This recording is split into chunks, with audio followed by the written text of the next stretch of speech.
আমি চ্যাটজিপিটিকে একটি প্রশ্ন করেছিলাম, তুমি যদি শয়তান হতে তাহলে আমাকে কিভাবে বিভ্রান্ত করতে। আমি ভেবেছিলাম চ্যাটজিপিটি এটির বিশেষ কোনো উত্তর দিতে পারবে না, কিন্তু সে আমাকে এমন একটি উত্তর দিয়েছে যেটি শুনলে হয়তো আপনিও অবাক হয়ে যাবেন। চলুন আমরা একটু দেখে আসি চ্যাটজিপিটি আমাকে কি উত্তর দিয়েছে। প্রথমেই সে আমাকে বলেছে, দেরি করানোর অভ্যাস, আজ না কাল করব। এই চিন্তাটা যত বাড়বে তত স্বপ্ন দূরে চলে যাবে, আর আমি তোমাকে প্রথমেই এই চেষ্টাই করাবো। দ্বিতীয় নম্বরে সে বলেছে, লক্ষ্যহীন জীবন, কোথায় যেতে চাও সেটাই যদি পরিষ্কার না হয় তাহলে যে কোনো পথই ভুল হয়ে যায়। আর তুমি যাতে ভুল পথেই যাও, তোমার জীবন যাতে লক্ষ্যহীন অবস্থাতেই পড়ে যায়, আমি সেই চেষ্টাই করব। তৃতীয় নম্বরে সে আমাকে বলেছে, আত্মবিশ্বাস ভেঙে দেওয়ার চিন্তা, আমি পারবো না, আমার দ্বারা হবে না, এই ভয়গুলো ধীরে ধীরে সব বন্ধ করে দেয়া। 4 নম্বরে সে আমাকে বলেছে, খারাপ পরিবেশ ও সঙ্গ, যারা সবসময় নেগেটিভ কথা বলে, চেষ্টা নিরুৎসাহিত করে, তারা অজান্তেই মানুষকে পিছিয়ে দেয়। আমি সর্বত্র চেষ্টা করতাম সেই সব মানুষের কাছেই তোমাকে পৌঁছে দেওয়ার জন্য।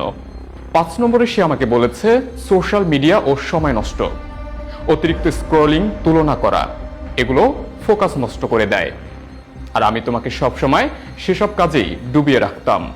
6 নম্বরে সে আমাকে বলেছে, ডিসিপ্লিনের অভাব, মুডের উপর কাজ করলে কিছুই স্থায়ী হয় না, সফলতা আসে নিয়ম থেকে, ইচ্ছে থেকে না, আর আমার সেই চেষ্টা তোমার উপরেই অ্যাপ্লাই করতাম।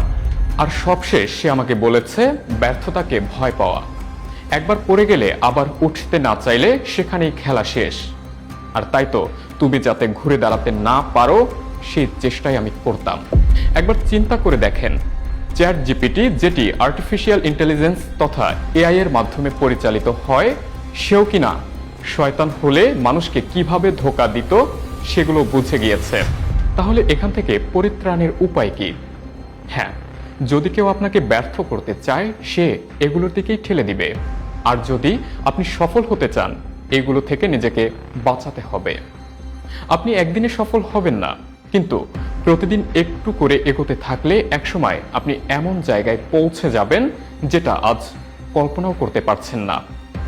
বড় কিছু করতে হলে হঠাৎ বড় লাফ দেওয়ার দরকার নেই, বরং ছোট ছোট কাজ নিয়মিত করে যাওয়াটাই আসল শক্তি। ভয়, আলসেমি আর দেরি, এই 3টে জিনিসই মানুষকে ধীরে ধীরে পিছিয়ে দেয়। তাই এগুলোকে চিনে নিয়ন্ত্রণ করতে শিখতে হবে।